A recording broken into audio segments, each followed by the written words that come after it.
So a couple of weeks ago, I stumbled down a bit of a YouTube rabbit hole. Some guy who tried to cancel Ginny D because she didn't like Dungeons and Dragons 2000, the movie from 2 decades ago. The point is, we're not going to be talking about that today. That's a whole discussion for a podcast episode later on.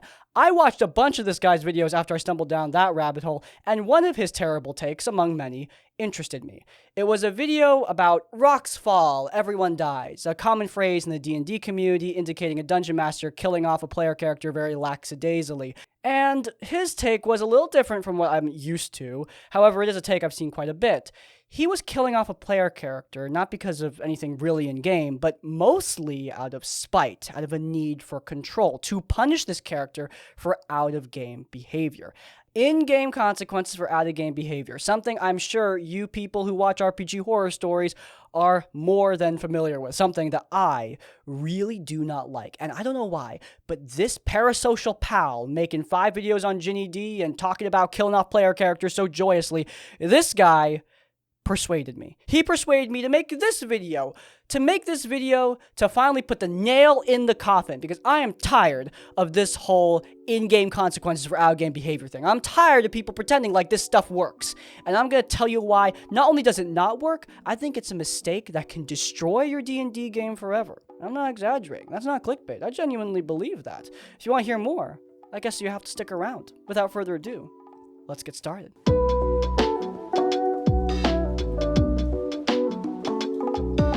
Alright, so let's frame it through the situation our parasocial pal was talking about. In this case, he was the dungeon master of a Strixhaven game, with a player character who was being a tad obnoxious through the campaign. It culminated in a rules disagreement because the DM, our parasocial pal in this case, used some homebrew stuff that the player was not familiar with. There was a clash on how the official material in the game would interact with the homebrew material. A clash over rules, a disagreement between player and DM, nothing we haven't seen before.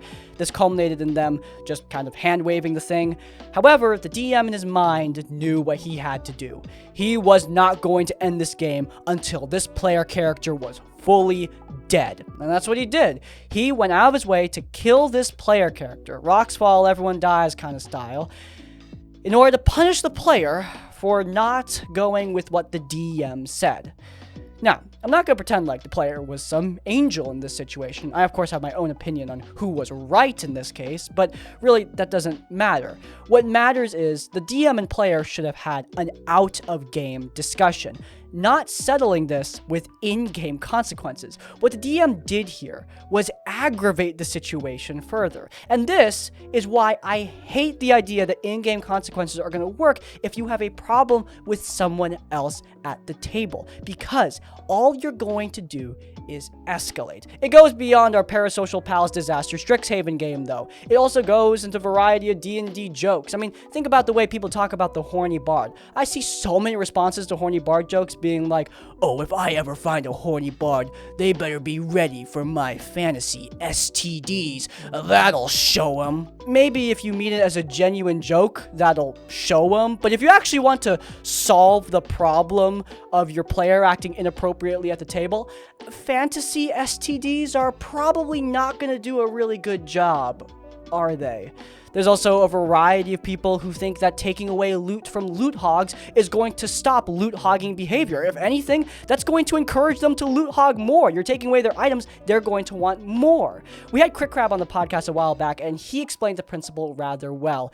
If there are enemies in your path, you know you're going the right way. If you put in-game blocks to somebody's behavior, they're going to persevere harder. They're going to double down. They're going to be stubborn, especially since you're not clearly communicating what the problem is.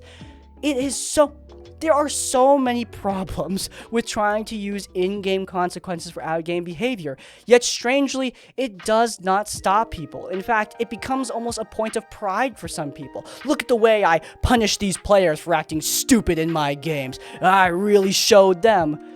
Did you really? You mostly just showed yourself. You made the situation worse for both the player in question and for yourself because nothing's been solved. It's just going to get worse down the line and your game is going to slowly erode. It's not just the two people in question, by the way, the problem player and the DM. I mean, think about the way the other people see the situation. If you have ever been in an awkward, hostile work environment, you know that watching two people have a pissing contest live in front of you is not fun. That's at work. Can you imagine how awkward it is in a game? I mean, could you imagine being at a table where the DM and player are clearly beefing and you're just there watching it, unable to do anything because you don't want any of the ire directed towards yourself? It sucks. It's not fun. So not only as a dungeon master are you ruining the game for yourself, the problem player, you're making it worse for them too, but you're also possibly making it worse for everyone else at the table. There is literally no benefits to this behavior other than you may get some karma on Reddit if you post a story in the right place. Look, I'm not going to pretend like I know everyone's tables. I'm not going to pretend like I know the psychology of every human being on the planet, because I don't. Maybe this kind of thing works in some distant, faraway land. Maybe in-game consequences will do wonders. Maybe killing off that one guy's character is going to teach him a very powerful lesson about friendship, and they'll never again, ever act like a problem player at your table.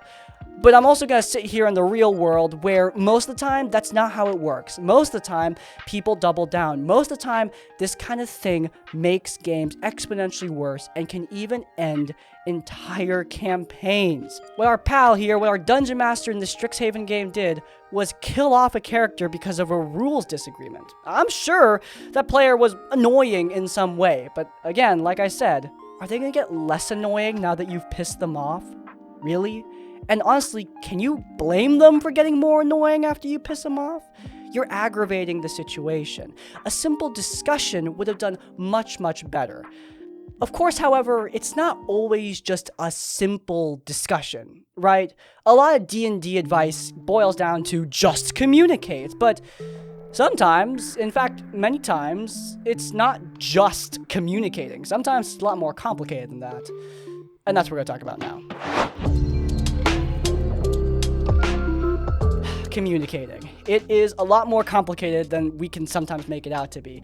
In fact, over recent years, just communicate has become my single least favorite piece of Dungeons & Dragons advice just because it's way too lame and a little bit lazy, and it doesn't really fully encapsulate how complicated human relationships can be, because that's what D&D is comprised of. Your friendship with the other people at the table is at the core of what makes your game what it is. It might not be friendship initially, but you have some sort of relationship with the other people at the game. And that means you gotta navigate human relationship problems sometimes. It's just another social engagement, which means it's prone to all of the problems that you can have at any sort of social engagement. And that means complexity. There's a reason why I can make hundreds of RPG horror story videos and never get bored, because humans are complicated. Our stories are always different because at the end of the day, we have some baggage, all of us, and sometimes we take it into our games. It manifests in in-game and out-of-game behavior, but at the end of the day, the situation is out of game. And that means that you need to use communication to solve it. Now, how do you do this? Well, sometimes it's easy.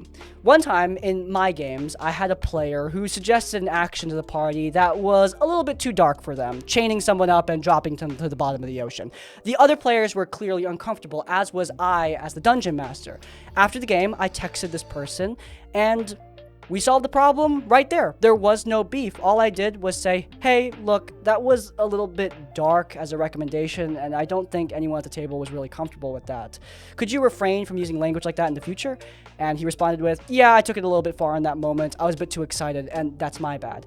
And you know what? We never had a problem again for 2 years until the end of our campaign. So I think it worked out there. Literally 2 text messages was all it took. That is just communicating. Easy peasy lemon squeezy. However, There are other times it's a little bit more complicated. In my first ever Curse of Strahd game, I had a problem player who engaged in a variety of problem player behaviors in the game, including cheating, main character syndrome, control freak. He was shutting down other players, and he also had out-of-game problems. We had a rapidly deteriorating friendship, and he was acting very, very, very, very creepy towards some of my close friends outside of the game. All of this combined was a little bit more than something I could just communicate about. It was a situation that was complex, that involved a lot of people. It was a web that I had to navigate. It was a lot more than just texting him, right? And in that moment, I failed to just communicate with the guy. I mean, I tried, but I didn't do it well enough, and that resulted in that Curse of Strahd game crashing and burning and dying. And while that was probably for the best in the end, it does suck that that failure is partially on me because I couldn't communicate. Just like how in your everyday life stuff happens at the D&D table too. Stuff that can affect it in a very negative way. So, again, how do you communicate? Well, I can give you my method, but I'm going to talk about why this might be a flawed line of reasoning later. But look, first, my method. The way I try to communicate with people is text first. It preps me and it preps them. Usually when I just go right into an open conversation, I get nervous. I stutter, I'm King George V. I don't know what I'm gonna say. I stumble over my words and I don't know what I'm doing. It's not ideal. However, if I give them a text message first, set a date for our conversation, set a time, that gives me time to prepare, to ready my mind to figure out what I want to say so I don't miss anything. It also prepares the other person. It's good to be prepared because neither of us are going to be defensive. It can be as simple as, hey, can we talk after the D&D game tomorrow about some behaviors in-game? That's it. And if they inquire further, maybe you can open up the discussion via text. I mean, like I said earlier, text could maybe solve your entire problem. Though I will say that many times it's going to be a discussion that solves it. Practice. Talk to yourself in the mirror. I do that a lot. I know some people think that it's sad or depressing, but hey, it's practice. Practice is practice. And especially if you're trying to solve a problem, it's good to get some practice in so you don't mess it up, right? Talk to yourself in the mirror. Give yourself a little bit of a discussion. Figure out what you're going to say. You don't need to be perfect. You're not going in front of a crowd here. You're not being judged, but you do need to get your point across. That's my method. And for me, it has worked out. Ever since that Curse of Strahd game, I've learned. I think the reason that in-game consequences for out-of-game problems is so popular, the reason that it's so popular is because it's simple. It's easy. If you just give the bard these STD status conditions, that's gonna solve all the problems. If you just kill off this character with your DM fiat powers, it's gonna make them think twice about crossing you, and you're never gonna have an issue with that player again. It's easy, it's simple. It's like those pickup artist hacks to get women to date you by pushing all the right buttons in your head. But just like dating, it's not that simple, is it? It's not as simple as just an instruction manual for how to solve all your problems. It's a lot more complicated. Because like I said earlier, D&D is a series of human relationships with other people. I don't want to make it sound deeper than it is. At the end of the day, D&D is a board game, but you're playing with other human beings, and those human beings are complicated. So are you. I can't give you a neat instruction manual on how to solve all your problems. I can give you recommendations. I do it literally 8 times a week on RPG Horror Stories. But again, I'm never going to know everything. No one is. No one except for you. Trust your gut. Trust your instinct. Figure out how you're going to solve everything. There's not a clean instruction manual on human relationships. There's not a perfect method to solving all your problems. It's a tough reality that we've got to embrace, both for Dungeons & Dragons, our silly board game, role-playing game, but also just in life with our just everyday human relationships. It's not always going to be easy. I love to tell you that you can solve everything by just killing off your player in that Strixhaven game. That'll make them think twice about crossing you and they're never going to bother you ever again. But we all know that that's not going to be the truth. We all know that if you want to nip a problem, you're going to need to talk about it. And unfortunately, those discussions aren't always going to lead to perfect solutions. Sometimes it means kicking someone out. Sometimes it means dropping a group. Sometimes as a player, it means you're leaving. Sometimes as a DM, it means you're hitting the brakes. Sometimes that's going to be necessary. I hope not, but it's good to bring it up. This video is a little bit more melancholy than I was expecting.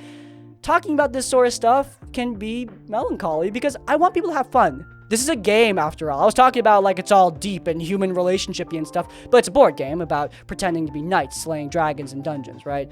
That's what it's all about. I want you guys to have fun, and I don't want social stuff to get in the way. But you can't just shirk it with in-game consequences. You can't just do what's easy. Sometimes you're gonna need to go into the trenches and have a human conversation.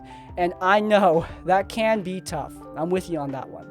But sometimes it's necessary. And hell, sometimes it can strengthen your friendship, make your group stronger, and help you to have even better games.